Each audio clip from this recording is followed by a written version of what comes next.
नमस्कार. आपल्या हिंदू धर्माच्या परंपरेनुसार आपण गायीची नेहमीच सेवा करत असतो. गायीला आपण चपाती काहीतरी ना काही खाऊ घालत असतो. आपल्या हिंदू धर्मानुसार गायीची सेवा केल्याने लक्ष्मीची प्राप्ती होते. आपल्या आपल्या धर्मामध्ये आपण असे मानतो, की गायीला आपण लक्ष्मी स्वरूप मानत असतो आणि गायीची सेवा केल्याने आपल्या घरामध्ये भरभराट होते. तर आपल्या हिंदू धर्मात बरेच लोक असे आहेत की जे गायीची सेवा करतात आणि बरेच लोक असे देखील आहेत की ज्यांच्याकडून गायीची सेवा केली जात नाही. तर त्या घरामध्ये अचानक काही ना काही विघ्नबाधा येत असते. त्यामुळे आपण गायीची सेवा ही करायचीच आहे. तर गायीच्या सेवेमध्ये आपण वेगवेगळ्या गोष्टी करू शकतो. ज्यामुळे म्हणजे मोठ्या-मोठ्या शहरांमध्ये देखील गायीला चपाती खाऊ घालतात. आता प्रत्येक ठिकाणी प्रत्येकाला गाय पाळणं शक्य नाहीये. परंतु आपण गाईला रोज एखादी चपाती खाऊ घालू शकतो. आणि गाईला आपण काही दान देखील करू शकतो. गाईमध्ये सर्व देवी देवतांचा वास मानला जातो. त्यामुळे घरातील पहिली चपाती तुम्ही जर गाईला खाऊ घातली तर सर्व देवी देवतांचा आपल्याला आशीर्वाद मिळतो. गाईला गुरुग्रहाशी देखील जोडले गेलेले आहे. त्यामुळे गुरुवारच्या दिवशी तुम्ही गाईच्या चपातीमध्ये थोडी हळद, एक चुटकी हळद टाकून जर खाऊ घातली तर गुरुग्रहाचं आपल्याला आशीर्वाद मिळतो. जे लोक मानसिक रोगाने ग्रसित आहेत त्यांनी गाईला चपातीमध्ये गूळ टाकून खाऊ घालायचं आहे.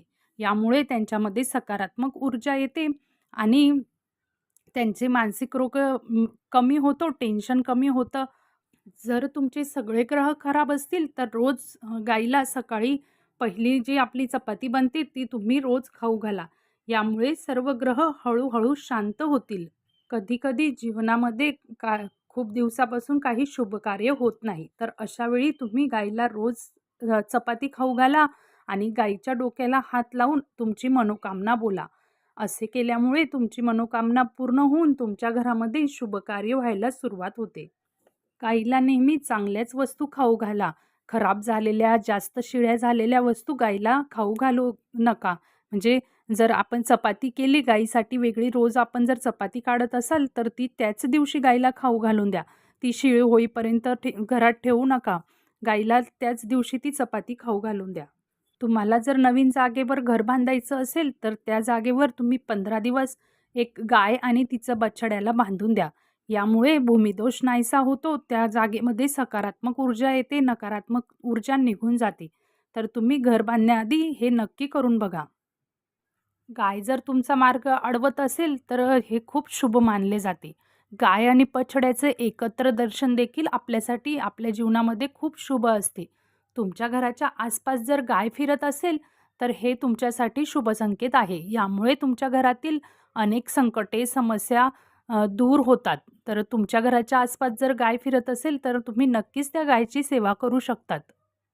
यामुळे तुमच्या जीवनात समृद्धी येते आणि गायीच्या आसपास जर तुम्ही गेलात तर संक्रमित रोगापासून देखील तुमचे संरक्षण होते.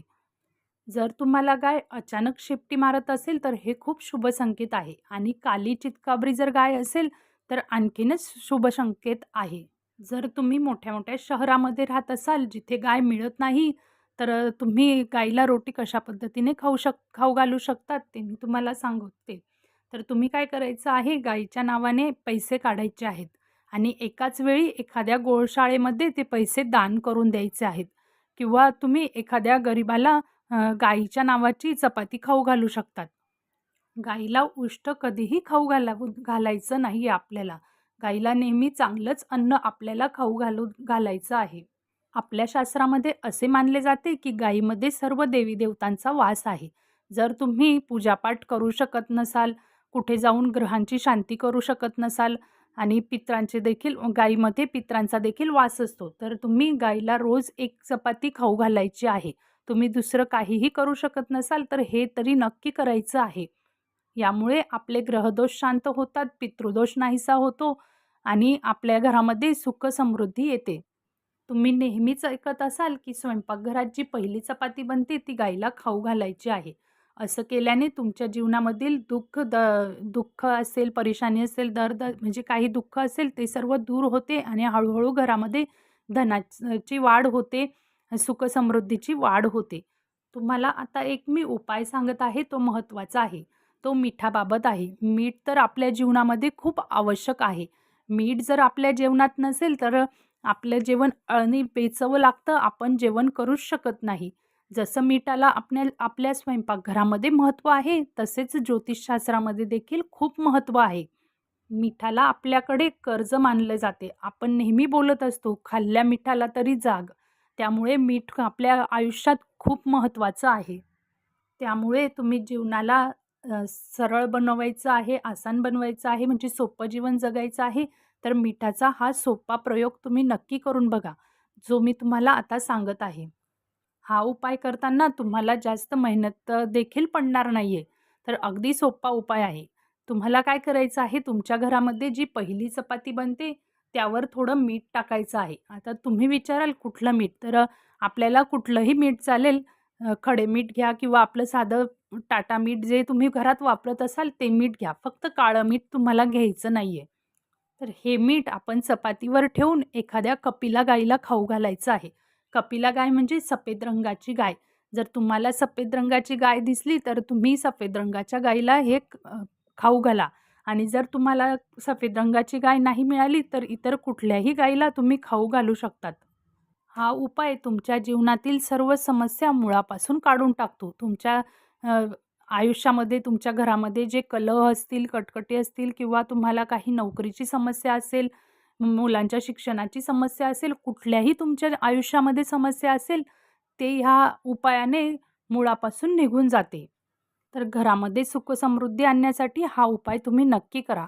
हा उपाय तुम्ही कुठल्याही दिवशी करू शकतात आणि लक्ष्मी प्राप्तीसाठी देखील हा उपाय अतिशय योग्य मानला गेलेला आहे आणि अतिशय सोपा असा उपाय आहे. तर हा उपाय तुम्ही कुठल्याही दिवशी करायचा आहे. जर यासाठी श्रावण महिना देखील चांगला मानला गेलेला आहे. तुम्ही अमावास्येला देखील हा उपाय करू शकतात. तुम्हाला ज्यावेळेस वेळ मिळेल, योग्य वाटेल त्यावेळेस तुम्ही हा उपाय करायचा आहे. आणि आपल्याला रोज-रोज काय चपातीमध्ये मीठ टाकून गाईला खाऊ घालायचं नाहीये. एखाद्याच दिवशी अशा विशेष दिवशीच आपण गाईला चपातीमध्ये मीठ टाकून खाऊ घालायचं आहे. तर तुम्हाला व्हिडिओ आवडला असेल तर चॅनलला सबस्क्राईब करायला विसरू नका आणि व्हिडिओ शेअर करायला देखील विसरू नका. भेटूया अशाच नवनवीन व्हिडिओंसोबत. तोपर्यंत नमस्कार.